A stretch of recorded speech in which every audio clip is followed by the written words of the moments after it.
নমস্কার, আমি আচার্য পলাশ। মায়ানতন্ত্রের জগতে সবাইকে স্বাগত জানাই। গ্লোব টিভি পর্দায় সন্ধ্যা 5:55 এবং সকাল 11:40 যে অনুষ্ঠান নিয়ে আপনাদের সামনে হাজির হয়েছি, সেটা লোকনাথ ব্রহ্মচারী বাবার জীবন কাহিনী এবং তার বাণী নিয়ে। আজকে পর্ব 10। আসছি মূল পর্বে। এই কাহিনীতে কি সময় সেটা ঘটেছিল সেই ঘটনাই বলছি আপনাদের। বারদীর আশ্রমে ভক্তজনের সমাগম দিনে দিনে বৃদ্ধি পায়। গ্রাম অঞ্চল থেকে দলে দলে ভক্ত, দুস্থ ও আর্ত রোগীরা দলে দলে সেখানে আসত এবং উপস্থিত হতো। কমলা নামে এক গোয়ালার মেয়ে আশ্রমের নিকটেই থাকত। লোকনাথ ব্রহ্মচারী তাকে গোয়ালিনী মা বলেই ডাকত। বৃদ্ধা মহিলাটি বয়স প্রায় 80 বছরের কাছাকাছি। তিনি রোজ বাবাকে দুধ দিতেন এবং আশ্রমের রান্নার কাজ করতেন। অতিথি সেবা, প্রসাদ বিতরণ, রোগীদের পরিচর্যা সবকিছুই করতেন তিনি নিজ হাতে। এই কাজ করতে করতে লোকনাথ বাবার আশীর্বাদে গোয়ালিনী মার রূপ পরিবর্তন হয়। তিনি অত্রিবিদ্যা থেকে পৌড়ায় পরিণত হন, অর্থাৎ 80 বছর থেকে প্রায় 50 বছরের মতো তাকে পৌড়োর মতো দেখতে লাগে বাবার আশীর্বাদে। এরকম অলৌকিক ঘটনা লোকনাথ বাবাই ঘটাতে পারতেন। ভক্তদের ওপর লোকনাথ বাবার অজস্র কৃপা বর্ষণ করতেন, আর এই সঙ্গে তাদের উপর সতর্ক দৃষ্টিপাত ছিল লোকনাথ বাবার। একদিন কোন এক উৎসবে বহু নরনারীর সমাগম হয়েছে আশ্রমে। সেই উৎসবের দিনে এবং তারপরে কি ঘটনা ঘটলো তার আগে একটু কলার বন্ধুকে দেখে নি। জয় মা তারা। জয় মা তারা। আমি তো বোনের সম্পর্কে জানতে চাই। বোনের নাম কি? ঘোষ। প্রীতি ঘোষ। হ্যাঁ। জন্ম তারিখ বলুন। 19/4/1994। 19 এপ্রিল 1994। টাইম বলবেন। টাইম সকাল 7:30। জন্মস্থান? কল্যাণী হসপিটাল। এখন কোথা থেকে বলছেন? চাকদা থেকে। প্রশ্ন কি? প্রশ্ন হচ্ছে কেরিয়ার এবং বিবাহিত জীবনটা। আচ্ছা, যে কোনো একটি প্রশ্নের উত্তর দেয়। কোনটা বলবো? বিবাহিত জীবনটাই বলি? কেরিয়ারটা বলবো। কেরিয়ার বলবো। মঙ্গলবার জন্মবার? হ্যাঁ, মঙ্গলবার জন্মবার। আচ্ছা, মঙ্গলবার জন্মবার। 1994 সালে জন্ম হতে বর্তমানে এখন 30 বছর বয়স। ওর দেখতে পাচ্ছি বৃষ লগ্ন এবং কর্কট রাশি, পুষ্যা নক্ষত্রের জন্ম, তাই তো? একদম একদম। দ্বাদশ ভাবে রবি শুক্রের একটা দারিদ্র যোগ রয়েছে। সুতরাং কেরিয়ারের উন্নতির ক্ষেত্রে এখন কি চাকদাতেই থাকে? হ্যাঁ, চাকদাতে থাকে। চাকদার আশেপাশে বা নদিয়া জেলার আশেপাশে চাকরিরত হলে ভালো ফল হবে। হ্যাঁ, দূরে গেলে কিন্তু একটা সমস্যা আসতে পারে। এখানে একটা চরিত্রগত দোষও আসতে পারে এবং তার সঙ্গে সঙ্গে চাকরির জায়গাটা ডিস্টার্ব হতে পারে। মঙ্গল দশম ভাবে বুধ যুক্ত অবস্থায় এবং মঙ্গল হচ্ছে একাদশ ভাবে বুধ যুক্ত অবস্থা এবং দশম ভাবে শনি থাকাতে সেখানে কর্মের জায়গাটা রেলের চাকরি বা অ্যাডভোকেটের চাকরি বা ইঞ্জিনিয়ার হিসেবে জব নিলে ভালো হয়। সরকারি চাকরি পাওয়ার ক্ষেত্রে কিন্তু নানা রকম বাধা নিষেধ আছে, কারণ বৃহস্পতি গ্রহটা বকরি এবং রবি শুক্র যুক্ত অবস্থায়। তবে এখানে শনি এবং মঙ্গলের কম্বিনেশনে পুলিশ, রেল বা অ্যাডভোকেট এই ধরনের কাজটা ভালো হবে। ঠিক আছে, ওইদিকে এগোতে বলুন। বর্তমান যে দশা যাচ্ছে সেই দশা হচ্ছে বুধের দশা। 2011 থেকে 28 সাল পর্যন্ত থাকবে বুধের দশা। এখানে বৃষ লগ্ন এবং কর্কট রাশি সাপেক্ষে বুধের দশা মধ্যম প্রকার ফললাভ আছে এবং বুধ মঙ্গল যুক্ত এবং নিচস্থ অবস্থায়, ফলে কেরিয়ারটা তৈরি করতে সেরকম ভাবে পারবে না। ঠিক আছে স্যার, আমি একটু কথা বলতে পারি? হ্যাঁ, বলুন। স্যার, বলছি ও এখন বর্তমানে ওই ICDS অঙ্গনারীতে ও দিদিমণি হিসাবে কাজ করছে এবং ও ডিসেম্বর মাসে রেলের লোকো পাইলটের পরীক্ষাও দিয়ে এসছে। তো বললো যে আমি পাস করবো, ভালো পরীক্ষা দিয়েছে এবং আরো স্টেপ গুলো আছে এবং আরো টেকনিশিয়ান গ্রেড 3 আছে, রেলের কার্ড আছে।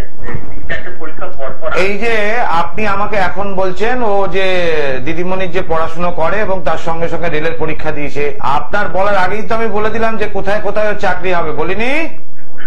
হ্যাঁ হ্যাঁ আপনি বলেছেন পুলিশ, রেল, আর কি বললাম, অ্যাডভোকেট, মানে আদালত, এইসব জায়গায় চাকরিটা হবে, তাই তো বললাম। কিন্তু নিচস্থ গ্রহ থাকাতে চাকরিটা মুখের সামনে এসে আটকে যাবে, ওই মহাদশাতে ভালো কিছু হবে না, ঠিক আছে? এর জন্য তো যোগাযোগ করতে হবে। এটা তো টিভিতে প্রতিকার হয় না। টিভিতে আপনার যে প্রশ্ন ছিল আমি বলে দিলাম, কোথায় চাকরি হবে সেটাও বলে দিলাম, তারপর আপনি বললেন যে ও এই জায়গাগুলো নিচ্ছে, আপনি বলার আগেই আমি বলে দিলাম, এবং কেন হবে না চাকরিটা সেটারও কারণ আমি বলে দিলাম। এটা প্রতিকারের জন্য আপনাকে যোগাযোগ করতে হবে, কেমন? টিভিতে প্রতিকার হয় না। জয় মা তারা। দর্শক বন্ধু, আমি প্রত্যেকটা ব্যক্তিকে সহযোগিতা করি, আমি কিন্তু কোনো ক্লায়েন্টকে নিজের কাছে ডাকি না বা বলি না এটা হয়েছে ওটা হয়েছে এটা হয়েছে। আমি একদম আগেই বলে দিলাম যে কোথায় কোথায় চাকরি হতে পারে। কি কি বললাম? বলেছি পুলিশে, বলেছি রেলে, বলেছি আর আদালতে বলেছি, অ্যাডভোকেট বা আদালতে যারা ক্লার্ক থাকেন, এইসব কাজ। তা সেই জাতকের যে সম্পর্কিত ব্যক্তি তিনি আগে থেকেই বলে দিলেন যে রেলের চাকরির চেষ্টা করছে, তার সঙ্গে স্কুলের তো কাজ হবেই না, রেলের কাজ হওয়ার সম্ভাবনা আছে, কিন্তু আটকে যাবে ফাইনাল জায়গায় গিয়ে। কেন না, যে গ্রহের মহাদশা চলছে সেই গ্রহ নিচস্থ অবস্থার ফল দিচ্ছে, ফলে নিচস্থ গ্রহের মহাদশাতে স্বয়ং ঈশ্বর ছাড়া কেউ একে বাঁচাতে পারবে না, স্বয়ং গ্রহরাজও পারবেন না। সুতরাং এই জায়গায় প্রতিকারের প্রয়োজন আছে। প্রয়োজন আমার কাছে আসার দরকার নেই, আমি বলে দিলাম যে কি প্রতিকার প্রয়োজন এবং কেন প্রতিকার করতে হবে, সেটা যাকে পছন্দ তার সঙ্গে যোগাযোগ করবেন। আসছি লোকনাথ বাবার যে পর্বে ছিলাম, সেদিন ভক্তদের ওপর লোকনাথ বাবার অজস্র কৃপা বর্ষণ করতেন এবং আশ্রমে একদিন উৎসবের দিন প্রচুর নরনারীর সমাগম হয়েছিল। পূর্ণানন্দ নামে পশ্চিম দেশীয় এক ভক্ত বারদির আশ্রমে আসেন। পূর্ণানন্দ সুযোগ মতো রন্ধনরতা গোয়ালিনী মার সঙ্গে রঙ্গরস নিয়ে কথাবার্তা বলতে থাকে।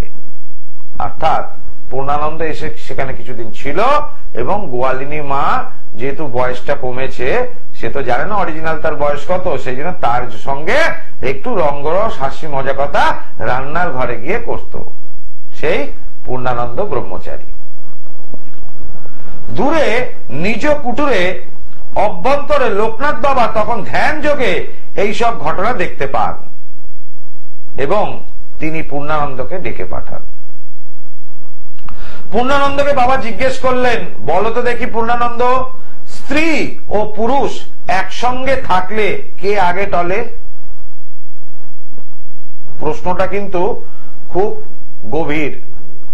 স্ত্রী এবং পুরুষ যদি একসঙ্গে থাকে তাহলে কে আগে টলে?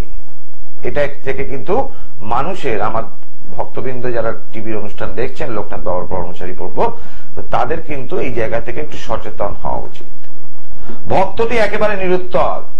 ব্রহ্মচারী বাবা এবার দৃঢ় স্বরে বললেন, স্ত্রী আধার বলে আগে টলে না, পুরুষই টলে, এখন থেকে সতর্ক হয়ে যাও। অর্থাৎ বাবা বুঝে দিলেন স্ত্রী এবং পুরুষের মধ্যে পুরুষের চিত্ত আগে টলে, ফলে পুরুষদের যদি মানে নিজেকে কন্ট্রোল না করতে পারেন তাহলে সেক্ষেত্রে মহৎ কোনো কার্য সফল পাবে না বা হতে পারবে না। আমি কলার বন্ধুকে দেখিনি। জয় মা তারা। জয় মা তারা স্যার। বলুন কে বলছেন, কোথা থেকে বলছেন? হ্যাঁ আমি ডাক্তারকে বলছি, আমার ভাইয়ের সম্পর্কে জানতে চাই। আচ্ছা বলুন, কি নাম ভাইয়ের? আমার ভাইয়ের নাম সুমন দাস। জন্ম তারিখ? জন্ম তারিখ হচ্ছে 21/10/97। টাইম? টাইম হচ্ছে 2:25 PM দুপুরবেলা। জন্মস্থান কি চাকদা? হ্যাঁ।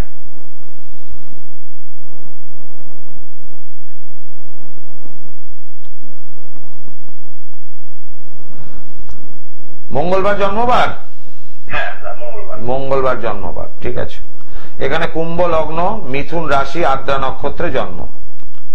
1997 সালে জন্ম, মানে হচ্ছে 3, আর ওখানে এখানে বয়স হচ্ছে 27 বছর, তাই তো? একটু আগে আপনি কার নিয়ে ফোন করেছিলেন? একটু আগে তো একজনের জন্ম তারিখ নিয়ে কথা বলছিলেন। হ্যালো, হ্যাঁ বলুন। একটু আগে তো আপনি ফোন করেছিলেন তো?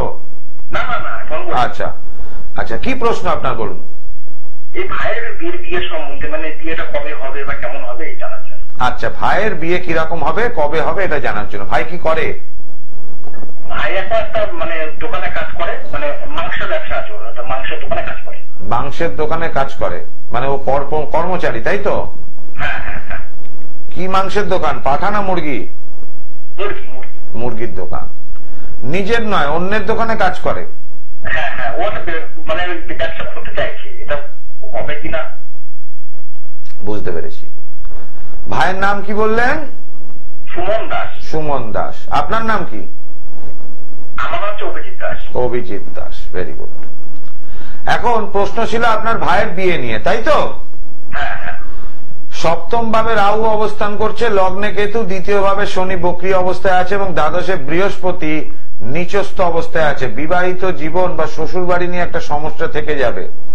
নবম ভাবে রবি বুধ একত্রিত ভাবে ভাগ্যস্থানটা একটু ড্যামেজ করলো ওই জায়গাটায়, কারণ সপ্তমপতি নিচস্থ হয়ে বুধ যুক্ত অবস্থায় এবং দশম ভাবে মঙ্গল শুক্র একত্রিত ভাবে রয়েছে, সেটা রাশি সাপেক্ষে ষষ্ঠ ভাবে অবস্থান করছে।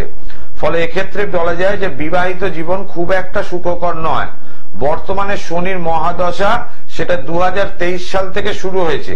এই 2023 সাল থেকে বিবাহের যোগ শুরু হয়ে গেছে। যখন ইচ্ছে বিবাহ করতে পারে। 2023 থেকে 2026-এর মধ্যে একটা বিবাহ যোগ চলবে ভাইয়ের, ঠিক আছে? মাংসের ব্যবসা কি করতে চাইছে?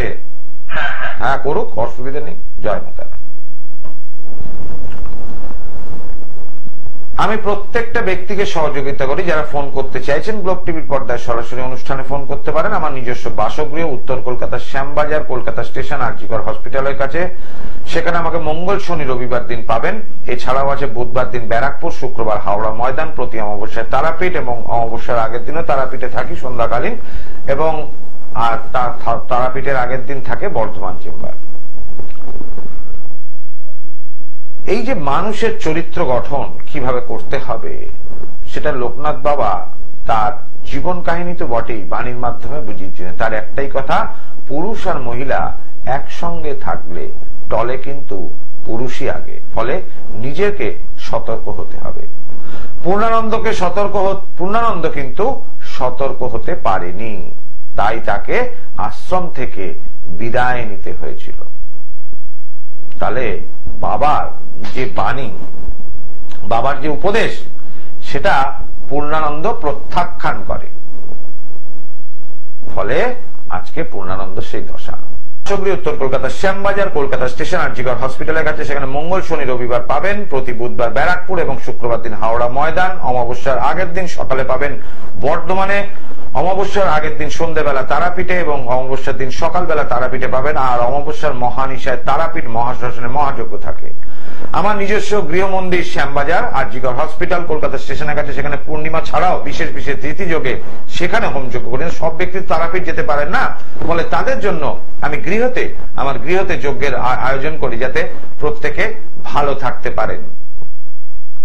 দুটি মোবাইল নাম্বার, কন্ট্যাক্ট নাম্বার 9836955394 এবং 9836396305। মানুষকে সমস্যা মুক্ত করব, এটাই আমার জীবনের মূল উদ্দেশ্য। যার জন্য আমি আগে মানুষকে সমস্যা মুক্ত করি, যার জন্য আগে কারোর কাছে কোনো পয়সা করি নিই না। আমি মানুষ আগে সমস্যা মুক্ত হবেন, তারপর অতি অবশ্যই আমি মূল্য নেব। প্রতারিত আমি কাউকেই করি না, কারণ আজকের দিনের মানুষ যারা আমার ভক্ত, যারা মা তারার ভক্ত, যারা আমার অনুষ্ঠান দেখে আমার কাছে আসবেন, তারা উপকার পান, এটাই আমি চাই। তাদেরকে, নিজের ক্লায়েন্টকে, নিজের ভক্তকে মুরগি করে টাকা নেওয়ার যুগ চলে গেছে। নিজের ভক্তের মঙ্গল কামনা করতে হবে, তবেই একজন ভালো মানুষ হতে পারবেন। আর ভালো মানুষ হলে তবেই ভালো জ্যোতিষী হওয়া যায়, তবেই ভালো তান্ত্রিক এবং সাধক হওয়া যায়। অনুষ্ঠান শেষ করতে হবে, কন্ট্রোল রুম থেকে নির্দেশ আছে, আমার টাইমটা শেষ হয়ে গেছে। প্রত্যেকটা ব্যক্তিকে কোনো না কোনো সময় যেতে হবে, নিশ্চয়ই, এটা স্থির। আজকের মতো এখানেই বিদায় নিচ্ছি। আবার আসবো আগামী দিন পর্বে লোকনাথ ব্রহ্মচারী এপিসোড। এই 2024-এই আমি শেষ করে দেবো আপনাদের সামনে। গ্লোব টিভির পর্দায় সন্ধ্যা 5:55 এবং সকাল 11:40 চোখ রাখবেন। ओम सर्वमंगल मंगल्ये शिवे सर्वार्थ साधिके शरण्य त्र्यंबके गौरी नारायणी नमस्तुते।